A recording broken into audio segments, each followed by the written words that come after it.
Cash book में लिखो double column cash book, double column cash book.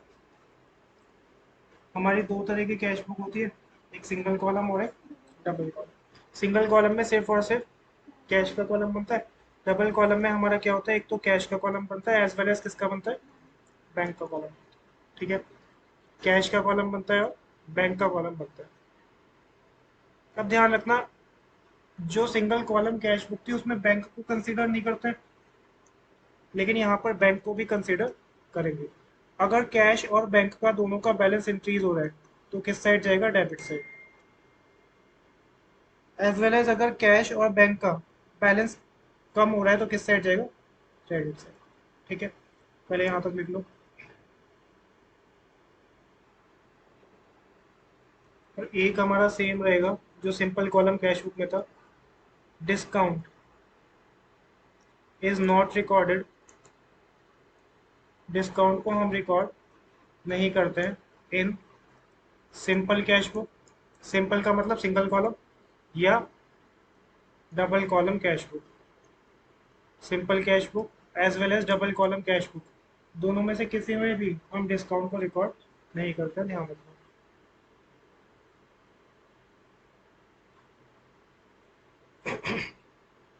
अब देखो कुछ ट्रांजेक्शन लिखते हैं। सबसे पहले लिखो, हमें दे रखा है कैश इन हैंड, फिर दे रखा है कैश एट बैंक 20,000 40,000। उसके बाद हमें दे रखा है purchase goods by cheque, purchase goods by cheque 50,000। Sold goods by cash, यही से हम कैश सेल्स भी कहते हैं, 30,000। Sold goods by cash suppose करो 30,000 दे रखा है। उसके बाद purchase goods from mister A 70,000। Purchase goods from mister A 70,000 given है। उसके बाद sold goods of rupees 60,000 for cheque, इसमें कर दो after deducting discount, after deducting discount of rupees 1,000। Purchase goods में लिखा है by cheque 50,000। Purchase goods from mister A 70,000। में कैश बुक, सबसे पहले डेट, उसके बाद पर्टिकुलर्स, फिर हमारा आएगा कैश, और एक और कॉलम बनेगा किसका, बैंक का।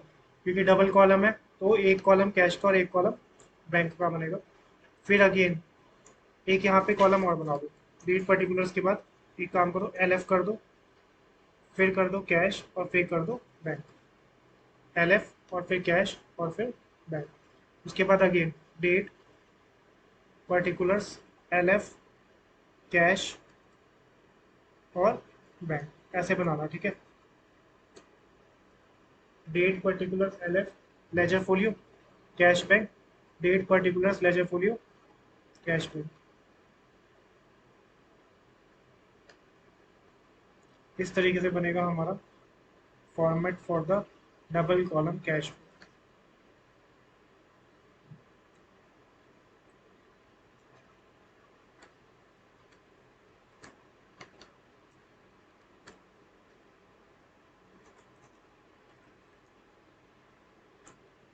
अब देखो यहाँ पे ध्यान से समझना किस तरह से बनेगा ये हमारा। एक ट्रांजेक्शन में एक और लिख लो अगर जगह हो, विदड्रॉन, एक और ट्रांजेक्शन लिख लो, withdrawn cash from bank, withdrawn cash from bank 15,000। एक और लिख लो ये, विदड्रॉन कैश फ्रॉम बैंक 15,000। 15,000 रुपये हमने विदड्रॉ करे, कैश विदड्रॉ किया कहाँ से, बैंक से।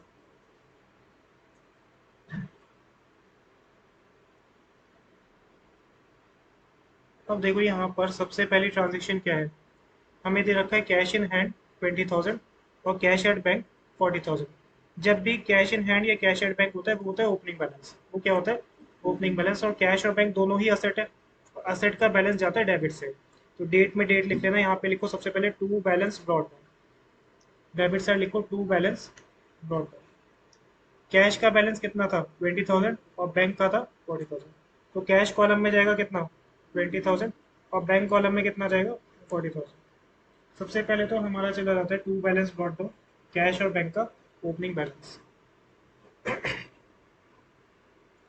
उसके बाद हमें क्या दे रखा है, परचेज गुड्स बाय चेक 50,000।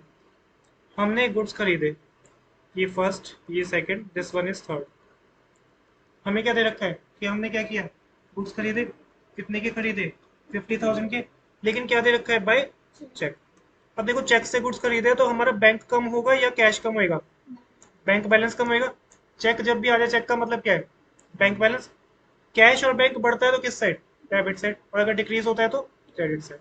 इसका मतलब क्रेडिट साइड जाएगा किस नाम से, बाय परचेज। किस नाम से जाएगा, बाय परचेज। कितने के खरीदे थे 50,000, बैंक में से कितना कम हो जाएगा। यहाँ पे ना बच्चे कंफ्यूज हो जाते हैं, ध्यान रखना कौन सा कैश कॉलम में लिखना है कौन सा बैंक कॉलम में, वो ध्यान से, वरना गलत हो जाएगा। उसके बाद नेक्स्ट हमें क्या दे रखा है, सोल्ड गुड्स बाय कैश, मतलब हमने कैश में गुड्स बेचे 30,000। तो कैश बैलेंस आया या बैंक बैलेंस आया, एक तो कैश आया इंक्रीज हुआ, तो इंक्रीज हुआ तो कैश में डेबिट साइड जाएगा कितना, कितना था 30,000। 30,000 है तो ये जाएगा टू सेल्स, कितना जाएगा कैश में 30,000। ध्यान रखना बैंक में नहीं जाएगा, अगर चेक से होता तो बैंक इंक्रीज होता। ठीक है।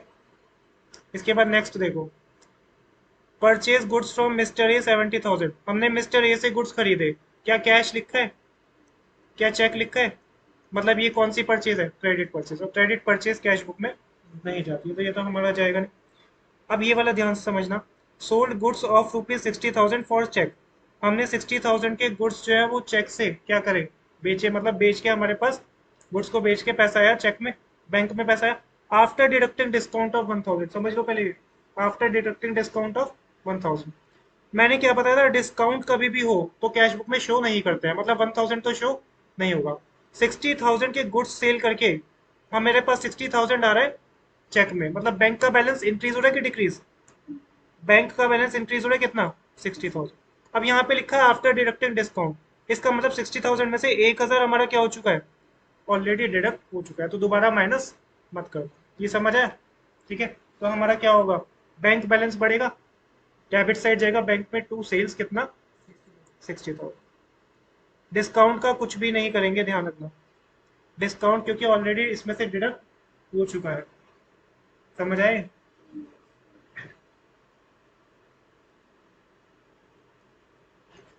उसके बाद हमें क्या दे रखा है, ये है हमारी last transaction, withdrawn cash from bank 15,000। हमने कैश को विदड्रॉ किया बैंक से, इसका मतलब हमारा बैंक बैलेंस कम होगा, बैंक से पैसा निकाला है बैंक कम होगा, और कैश क्या होगा, इंक्रीज होगा। कैश क्या हो जाएगा, इंक्रीज हो जाएगा। अब ध्यान रखना कैश इंक्रीज हो रहा है तो कैश में डेबिट साइड जाएगा टू बैंक, पहले ये वाला समझ लो। कैश में तो डेबिट साइड जाएगा, कैश में किस साइड जाएगा, डेबिट साइड जाएगा टू बैंक। ठीक है, क्योंकि कैश इंक्रीज हो रहा है तो कैश में तो डेबिट साइड जाएगा टू बैंक। लेकिन बैंक क्या हो रहा है, डिक्रीज, और जो असेट डिक्रीज होती है उसमें जाता है क्रेडिट साइड। तो बैंक में क्रेडिट साइड जाएगा, बैंक में किस कॉलम में जाएगा, क्रेडिट साइड, लेकिन किस नाम से, बाय कैश। अब जो भी ऐसी ट्रांजेक्शन होती है ना जिसमें कैश इंक्रीज बैंक डिक्रीज, या कैश डिक्रीज बैंक इंक्रीज, मतलब कैश और बैंक दोनों क्या होते हैं, इम्पैक्ट होता है। कैश और बैंक एक साथ इम्पैक्ट होता है, उसे कहते हैं कॉन्ट्रा, उसे कहते हैं कॉन्ट्रैक्टरी। तो इसके लिए हम एल एफ कॉलम में लिख देंगे सी, एल एफ कॉलम में क्या लिख देंगे, सी, जिसमें कैश और बैंक दोनों इम्पैक्ट होते हैं, एक बढ़ रहा है और एक घट रहा है, तो उसमें ध्यान रखना एल एफ कॉलम में क्या आता है, सी। ठीक है, इसे कहते हैं कॉन्ट्रा एंट्री, मतलब जिसमें कैश और बैंक दोनों इम्पैक्ट हो रहे हैं। अब हम क्या करेंगे, दोनों साइड का टोटल कर लेंगे, जिस साइड कम है उस साइड क्या आ जाएगा, बैलेंस सी डी। जैसे यहाँ पर हमारा 30, 50, 65,000 आ जाएगा कैश का बैलेंस, यहाँ पर फिर हमारा जाएगा by balance carried down, by balance क्या रिटर्न क्या होता है, बैलेंसिंग फिगर। यहाँ कितना आ जाएगा 65,000। यहाँ पे डेबिट में कितना है बैंक में 40,000 और 60,000 मतलब 1 लाख। तो 1 लाख में से कितना माइनस करेंगे 50,000 और 15,000 मतलब 75,000, ये आ जाएगा 25,000। तो ये भी मैच कर जाएगा 65,000 और 1 लाख। तो ये हमारा टोटल आ गया। इस तरह से हमारी बनती है डबल कॉलम कैश। कौन सा, ये ना 1 लाख और ये 65। अच्छा ठीक है, तो ये आ जाएगा 35,000। बैलेंसिंग फिगर कितनी आ जाएगी 35,000। समझ आइए, ध्यान रखना इस तरह से बनती है डबल कॉलम कैश। ये क्वेश्चन दे रखा है, इलस्ट्रेशन नंबर 3 है। इसमें प्रिपेयर करना है 2 column cash book. 2 column cash book का मतलब क्या है, डबल कॉलम कैश बुक। पहले से समझ लो एक बार। इसमें देखो क्या दे रखा है, सबसे पहले कैश इन हैंड है और कैश एट बैंक है। कैश इन हैंड और कैश एट बैंक अपनी अपनी जगह जाएगा डेबिट से, टू बैलेंस ब्रॉट डाउन करके, ठीक है। उसके बाद परचेज गुड्स फॉर कैश, मतलब कैश कम हो गया। कैश कम हो गया तो किस साइड जाएगा, कैश में क्रेडिट साइड। इंक्रीज होता तो डेबिट और डिक्रीज है तो क्रेडिट। अब ये ध्यान दो, डिपॉजिटेड इन बैंक, बैंक में डिपॉजिट किया है, तो बैंक में पैसा डिपॉजिट किया तो बैंक बैलेंस क्या होगा, इंक्रीज होगा। लेकिन कैश डिपॉजिट किया तो कैश बैलेंस क्या होगा, डिक्रीज होगा। समझ आया। तो इस तरह से ये हमारी होगी, इसका फॉर्मेट। हाँ कॉन्ट्रा एंट्री होगी बिल्कुल ठीक। पहले इसका वो बना दो। सबसे पहले डेबिट साइड ऊपर लिखो कैश बुक, फिर debit side date, particulars, LF, cash, bank, date, particulars, LF, cash और बैंक। सबसे पहले तो फॉर्मेट प्रॉपर होना चाहिए, फॉर्मेट के भी मार्क्स होते हैं। Date, particulars, LF, cash, bank. Date नहीं दे रखी हो तो भी डेट का कॉलम बनेगा, debit as well as credit side.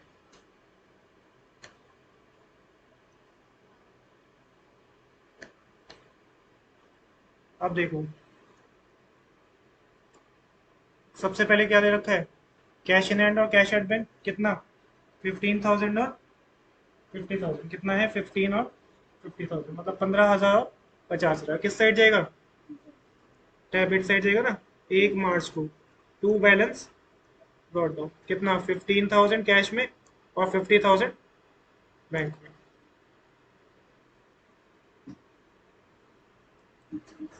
Purchase goods for cash कैसे देखेंगे, कैश और बैंक इंक्रीज हो रहा है या डिक्रीज हो रहा है। क्या हो रहा है हमारा, गुड्स खरीदे हैं कैश में तो कैश डिक्रीज हो रहा है। डिक्रीज मतलब किस साइड जाएगा, क्रेडिट साइड जाएगा कैश में। किस नाम से, बाय परचेज। कितना 6,000। कितना जाएगा बाय परचेज 6,000। डेट क्या थी, डेट थी 3 मार्च, तो ये जाएगा 3 मार्च। बैंक हमारा इंक्रीज हो रहा है तो 5 मार्च को बैंक में जाएगा, कितना बैलेंस है 5,000। पहले बैलेंस लिख लेना, बैंक इंक्रीज हो रहा है तो बैंक में डेबिट साइड किस नाम से, टू कैश।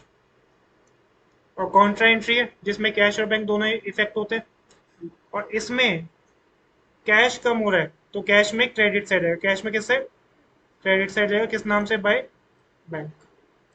और ये भी क्या है, कॉन्ट्रा एंट्री। ये वाला ध्यान रखना इंपॉर्टेंट है। हाँ सी लिखना पड़ेगा LF में, जहाँ पे कैश और बैंक दोनों इम्पैक्ट हो रहे हैं, ठीक है। नेक्स्ट क्या दे रखा है, कैश सेल्स, मतलब गुड्स को बेचा है, गुड्स को सेल करके कैश है तो कैश इंक्रीज होएगा।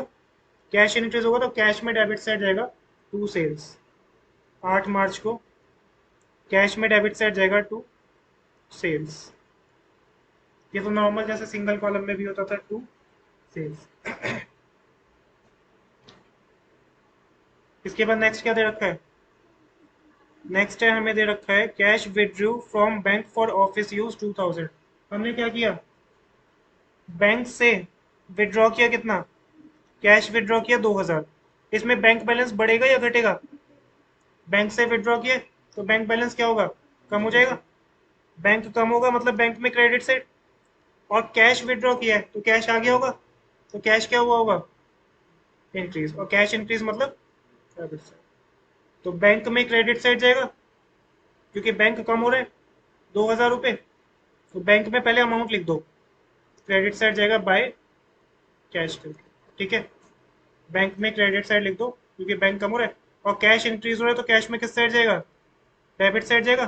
तो कैश में पहले डेबिट साइड अमाउंट लिख दो, कितनी, 2000। किस नाम से जाएगा, to bank contract. Received cash from Damini 3000, allowed her discount of 100 against dues. Damini से कितना कैश रिसीव किया, 3000, उसको डिस्काउंट दिया कितना, 100। डिस्काउंट तो कैश बुक में नहीं जाता है। 3000 दामिनी से रिसीव किया है, अपना अपना करो कहाँ पे। रिसीव कैश फ्रॉम दामिनी मतलब कैश इंक्रीज हो रहा है, कैश रिसीव कर रहे हैं, और कैश इंक्रीज है तो किस साइड जाएगा, डेबिट साइड। किस से रिसीव कर रहे हैं, दामिनी से। तो 12 मार्च को जाएगा टू दामिनी, कितना, 3000। दामिनी से रिसीव हो रहा है ना, तो टू दामिनी 3000, ठीक है। उसके बाद देखो यहाँ पे लिख देता हूँ मैं, ठीक है। उसके बाद नेक्स्ट क्या दे रखा है हमें, 15 मार्च को received cheque from Nimrat 2000, allowed her discount 75,000। Discount से तो कोई मतलब नहीं है, लेकिन चेक रिसीव कर रहे हैं निम्रत से। चेक का मतलब क्या है, बैंक बैलेंस। बैंक इंक्रीज हो रहा है, और बैंक इंक्रीज होएगा किस साइड जाएगा, डेबिट साइड। तो टू निम्रत करके जाएगा, 2000 था ना, टू निम्रत 2000, 15 मार्च को, ठीक है। हाँ, बैंक में जाएगा क्योंकि चेक से पैसा आ रहा है ना, तो टू निम्रत बैंक में जाएगा कितना, 2000, ठीक है। इसके बाद नेक्स्ट क्या दे रखा है, रिसीव्ड अ, ये ध्यान से समझ लेना, received a post dated cheque from Deepak of for ₹5000। Post dated cheque मतलब 18 तारीख को चेक रिसीव किया, लेकिन उस पर डेट क्या लिखी है, 23 लिखी है। डेट क्या लिखी है, 23 लिखी है। अब यहाँ पर हमें अभी चेक रिसीव हुआ है, अभी हमने बैंक में डिपॉजिट नहीं किया। अभी चेक क्या हुआ है, रिसीव हुआ है, बैंक में डिपॉजिट नहीं हुआ है। आगे ट्रांजेक्शन में देखो, क्या आगे किसी डेट पे ऐसा दे रखा है कि वो बैंक में चेक जमा किया है जो हमें मिला है। ये देखो 23 में ही दे दिया, चेक रिसीव फ्रॉम दीपक, ये दीपक से चेक रिसीव हुआ था। ये हमने 23 तारीख को बैंक में क्या कर दिया, डिपॉजिट कर दिया। अगर सपोज करो 18 तारीख के बाद 23 तारीख को ये नहीं लिखा होता कि बैंक में डिपॉजिट किया है, तब तो क्या मान लेते कि 18 तारीख को ही डिपॉजिट कर दिया है। लेकिन जैसे अलग डेट पे, एक बार नीचे पढ़ लेना, पोस्ट डेटेड चेक है, नॉर्मल सा सपोज करो हमने किसी को चेक दिया, 18 तारीख को दिया, 23 तारीख लिखी है, तो 23 से पहले बैंक में डिपॉजिट नहीं कर सकता, ठीक है। अब इस दिन, जिस दिन हमें चेक रिसीव हुआ है, क्या हमारा बैंक का बैलेंस इंक्रीज हुआ है, नहीं हुआ। ध्यान रखना, चेक अभी क्या हुआ है, रिसीव हुआ है। सपोज करो हमने, हमें किसी ने चेक दिया, तो अभी तो हमें चेक मिला, अभी बैंक में थोड़ी पैसा पड़ा है। बैंक में बैलेंस कब इंक्रीज होगा, जब बैंक में जमा करेंगे। बैंक में डिपॉजिट कब किया है, 23 तारीख को। तो ध्यान रखना 5000 का बैंक का बैलेंस कब बढ़ेगा, 23 को इंक्रीज होगा। किस नाम से, टू दीपक। 23 को, 18 तारीख को कुछ नहीं होगा, 23 को बैंक का बैलेंस इंक्रीज होगा कितना, 5000। 5000 का चेक था ना। ये ध्यान कर लेना, यहाँ पे गलती हो जाती है, बच्चे दो बार कर देते हैं, 18 को भी कर देंगे और 23 को भी कर देंगे। नहीं, 18 तारीख को नहीं, सीधा 23 तारीख को करो टू दीपक, ठीक है। जिस दिन बैंक में बैलेंस बढ़ रहा है, भाई जमा करेंगे तभी तो, डिपॉजिट करेंगे तभी तो बढ़ेगा। अब एक चीज ध्यान रखना, एक वर्ड होता है इशूड, इसको चाहे लिख लेना कहीं पे। इशूड का मतलब होता है चेक देना, इशूड का मतलब होता है चेक देना। जैसे रिसीव का उल्टा होता है, इशूड का मतलब होता है चेक देना, क्योंकि ये बैंक रिकंसिलिएशन स्टेटमेंट एक चैप्टर आता है, उसमें बार बार वर्ड यूज होगा और बच्चे कंफ्यूज हो जाते हैं। तो इशूड का मतलब चेक देना। क्या लिखा है, 24 को हमने issued cheque of 2500 to Chander, मतलब क्या हुआ, हमने चंदर को चेक दिया कितने का, 24 तारीख को दिया 2500। डिस्काउंट अलाउड है 125। ध्यान रखना, डिस्काउंट कहीं भी नहीं जाता है कैश बुक में, लेकिन हमने चेक इशू किया 2500 रुपए का, मतलब चंद्र को चेक दिया, तो चेक हमारा आगे चेक करेंगे क्या किसी दिन उसने डिपॉजिट किया है, आगे दे रखा है क्या, नहीं, नहीं दे रखा कहीं भी। तो इसका मतलब ये परचेज गुड्स फ्रॉम चंदर है, ये बैंक में डिपॉजिट नहीं कर रहे चेक, ये अलग ट्रांजेक्शन है, ठीक है। हमने इस दिन चेक दिया, कुछ नहीं दे रखा है आगे के ट्रांजेक्शन में, तो क्या मानेंगे, इसी दिन उसने जमा कर दिया। कुछ नहीं दे रखा है, इसका मतलब इसने उसी दिन जमा कर दिया, डिपॉजिट कर दिया, तो हमारा बैंक का बैलेंस क्या हो गया होगा, कम हो गया होगा। चेक दिया है ना, इशू का मतलब चेक देना, चेक देना है, तो हमारा बैंक का बैलेंस क्या हुआ, कम। तो क्रेडिट साइड जाएगा बैंक में कितना, 25, ध्यान से, बाय चंदर के नाम से। किस साइड जाएगा, क्रेडिट साइड, क्योंकि बैंक बैलेंस क्या हो रहा है, कम हो रहा है। और डेट क्या थी, 24 मार्च, डेट थी 24 मार्च, बाय चंदर। नेक्स्ट क्या दे रखा है, अब देखो जर्नल के चैप्टर में देखा था, कुछ भी अगर पर्सनल यूज के लिए हम विड्रॉ करते हैं, कुछ भी पर्सनल यूज के लिए विड्रॉ करते हैं, तो उसे हम क्या कहते हैं, ड्राइंग्स कहते हैं। क्या कहते हैं, ड्राइंग्स। ध्यान से देखना, withdrawn from bank for personal use, हमने कहाँ से पैसे निकाले, बैंक से निकाले पर्सनल यूज के लिए। बैंक से पैसे निकाले मतलब बैंक कम होएगा, कम होगा तो किस साइड जाएगा, क्रेडिट साइड जाएगा, लेकिन किस नाम से, बाय ड्राइंग्स। कैश नहीं, कैश नहीं निकाला, एक तरह से ध्यान रखा, क्या होगा, पर्सनल यूज का मतलब क्या है, ड्राइंग्स है। तो ड्राइंग्स की वजह से बैंक का बैलेंस कम हुआ है ना, तो क्रेडिट साइड, बैंक कम हो रहा है तो क्रेडिट साइड जाएगा किस नाम से, बाय ड्राइंग्स। पर्सनल यूज जब भी आ जाए, इसका मतलब किस चीज की बात हो रही है, ड्राइंग्स की बात हो रही है, ठीक है। कैश बुक में सिर्फ इतना ध्यान रखना है, कब कैश इंक्रीज हो रहा है, कब कैश डिक्रीज हो रहा है, सेम बैंक कब इंक्रीज हो रहा है, कब डिक्रीज हो रहा है, और कहाँ कहाँ पे इम्पैक्ट नहीं आ रहा कैश और बैंक में, वो तो जाएगा ही। सोल्ड गुड्स टू अशोक मित्रा 40,000, अशोक मित्रा को गुड्स बेचे हैं 40,000 के, क्या कैश लिखा है, नहीं। क्या बैंक लिखा है, नहीं। इसका मतलब ये क्या है, क्रेडिट साइड है, ये तो कैश बुक में जाएगी। Purchase goods from Chander 50,000, again Chander से गुड्स खरीदे, क्या कैश लिखा है, चेक लिखा है, नहीं, सिर्फ नाम लिखा है, इसका मतलब ये है क्रेडिट परचेज। और credit purchase credit sale cash book में नहीं जाती है, चाहे सिंपल कॉलम हो चाहे डबल कॉलम कैश बुक हो। उसके बाद है received cheque from Ashok Mitra 2,000 and deposited in bank, हमें चेक मिला किससे, अशोक मित्रा से, और हमने सेम डे बैंक में क्या कर दिया, डिपॉजिट कर दिया, तो बैंक बढ़ेगा, बैंक में चेक जमा किया तो बैंक बढ़ेगा, तो बैंक इंक्रीज होगा तो किस साइड जाएगा, डेबिट साइड जाएगा। पहले अमाउंट लिख दिया करो, पहले क्या लिख दो, अमाउंट, कौन से कॉलम में, बैंक कॉलम में, क्योंकि बैंक इंक्रीज हो रहा है ना, तो बैंक कॉलम में जाएगा to Ashok Mitra 31, to Ashok Mitra, bank balance increase हो गया अशोक मित्रा के नाम से, कितना, 2,000 रुपीज।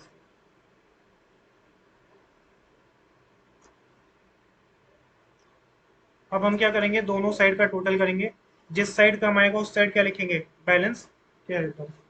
तो यहाँ पे हमारा आएगा 30,000, टोटल करोगे तो, और ये आएगा 64,000, 30,000 64,000, इसका मतलब इस साइड भी कितना आना चाहिए, 30,000 और 64,000।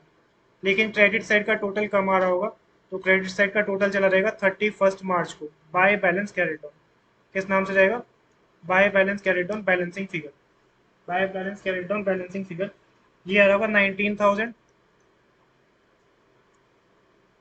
19,000 और 58,000, 19,000 और 58,000। एक नोट लिख लेना, मैंने बताया था, सपोज करो हमें दे रखा है purchase goods from Ram for rupees 30,000 in full settlement, या वर्ड है फुल सेटलमेंट की जगह सेटलमेंट, ये वर्ड अच्छे से याद कर लो, पूरे अकाउंट्स में यूज होएगा, फुल सेटलमेंट या सेटलमेंट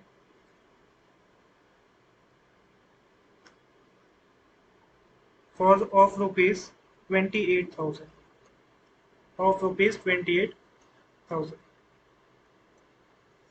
अभी ध्यान से समझना, हमने सपोज करो गुड्स परचेज करे राम से 30,000 रुपीज के, इन फुल सेटलमेंट, आगे हमें क्या दे रखा है, in full settlement of rupees 28,000, in full settlement of rupees 28,000, ठीक है। ये अगर हमें दे रखा है, और बाय चेक भी कर दो, आगे कर दो बाय चेक। अब देखो इसका मतलब क्या हुआ, 30,000 के गुड्स खरीदे, लेकिन हमने पेमेंट कितने की करी उसे, 28,000, खरीदे कितने के, 30,000, लेकिन हम पे कितना करेंगे, 28,000। इसका मतलब ये हुआ, जब भी वर्ड फुल सेटलमेंट लिखा हो, जब भी वर्ड क्या लिखा हो, फुल सेटलमेंट या क्या लिखा हो, सेटलमेंट, तो जो डिफरेंस अमाउंट होती है ना, जैसे डिफरेंस कितने का आया 2000, डिफरेंस अमाउंट हमेशा क्या होती है, डिस्काउंट होती है। डिफरेंस अमाउंट क्या होती है, डिस्काउंट होती है। ध्यान रखना, जब वर्ड क्या लिखो, सेटलमेंट या फुल सेटलमेंट लिखो, तो difference amount will be treated as discount. अब देखो, हमने चेक से गुड्स खरीदे, मतलब पेमेंट किस में करी होगी, चेक से करी होगी। पेमेंट किससे करी होगी, चेक, मतलब बैंक कम होगा, बैंक कम होगा मतलब क्रेडिट साइड जाएगा बैंक में, किस नाम से जाएगा बैंक में, बाय परचेज के नाम से जाएगा। लेकिन ध्यान रखना कितना जाएगा, 28,000 जाएगा। कितना जाएगा, 28,000, क्योंकि 30,000 में से हम पेमेंट कितनी कर रहे हैं, 2,000 का तो क्या है, डिस्काउंट। डिस्काउंट का कुछ भी नहीं करेंगे, डिस्काउंट का कुछ भी नहीं करेंगे। तो ध्यान रखना, जब भी फुल सेटलमेंट हो, डिफरेंस अमाउंट का कुछ नहीं करेंगे। और याद करना हो तो याद कर लो, जो कम वाली अमाउंट है उसको शो कर देंगे कैश बुक में। जैसे 30 और 28,000 में से कम कौन सा है, 28,000, मतलब डिस्काउंट घटाने के बाद जो वैल्यू है उसको शो कर देंगे कैश बुक में। ठीक है, तो ये ध्यान रखना, इसको लिखना।